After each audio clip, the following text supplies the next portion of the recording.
দেবীপ্রসাদ মণ্ডল, গ্রাম ও ডাকঘর কিয়ামাচা, থানা গোয়ালতোড়, জেলা পশ্চিম মেদিনীপুর থেকে লিখছেন, পাশ্চাত্য সভ্যতার জাঁতাকলে পড়ে নবপ্রজন্মের বাঙালি তার অতীত সংস্কৃতি অনেকটা হারাতে বসেছে। গত ২-৩ দশক আগে চৈত্রের চিতাভস্ম মেখে বসন্ত বিদায়ের হাত ধরে যখন রৌদ্রের তপ্ততা নিয়ে বৈশাখের আগমন ঘটত, তখন যে দৃশ্য দেখতাম তা আজও মনের মণিকোঠায় সযত্নে লালন করে চলেছি।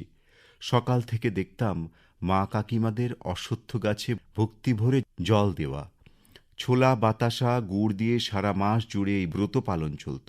বর্তমান সময়ে এই রীতিতে তেমন উৎসাহ নেই। পুরনো সময়ের কিছু মা ঠাকুমা এই ব্রত পালন করে অতীতকে বাঁচিয়ে রাখার আপ্রাণ চেষ্টা করে যাচ্ছেন। গ্রামের সব বাড়িতে কুয়ো না থাকায় কলসি কাঁখে মাথায় কাপড় দিয়ে দূর থেকে বধূদের জল আনার চিত্রও চোখে পড়ে না।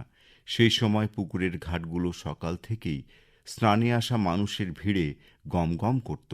পুকুরঘাট ছিল তখনকার দিনে মা জেঠিমাদের, গ্রামের মানুষদের সুখ দুঃখের খোঁজ পাওয়ার একমাত্র ঠিকানা।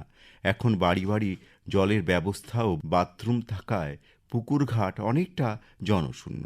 উন্নত সংস্কৃতির ছোঁয়ায় বৈশাখের দীর্ঘ বিকেল, বউ বসন্ত, হাডুডু, কোড়েডাং, গুলি মার্বেল প্রভৃতি খেলায় এখন গ্রাম জীবন খুব বেশি মুখরিত হয় না।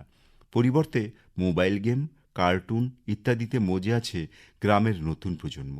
সন্ধে নামতেই গ্রামের সব ঘর থেকে প্রায় এক সময় মঙ্গল শঙ্খ বেজে উঠত। এখনও অবশ্য এ ধ্বনি শোনা যায়, তবে সিরিয়ালে মগ্ন থাকায় কর্ণকুহর আন্দোলিত হয় না। লণ্ঠন, লম্ফ, হ্যারিকেনের মৃদু আলোয় বৈশাখের ঝরে পড়া আমবাগান আলোকিত হতো। এখন নতুন বিজুলি বাতি জ্বলে ওঠায় আম কুড়োনোর অভূতপূর্ব আনন্দ থেকে নবপ্রজন্ম বঞ্চিত। আটচালাগুলো শোয়ার আসবাবের দখলে চলে যাওয়ায় তাসপ্রেমীদের সাথে কোন্দলে সালিশির সভা বসে না। এইভাবেই পুরনো বৈশাখকে বিদায় দিয়ে নতুন বৈশাখের সাথে একাত্ম হয়ে উঠছি আমরা। লিখেছেন দেবীপ্রসাদ মণ্ডল, গ্রাম ও ডাকঘর কিয়ামাচা, থানা গোয়ালতোড়, জেলা পশ্চিম মেদিনীপুর থেকে।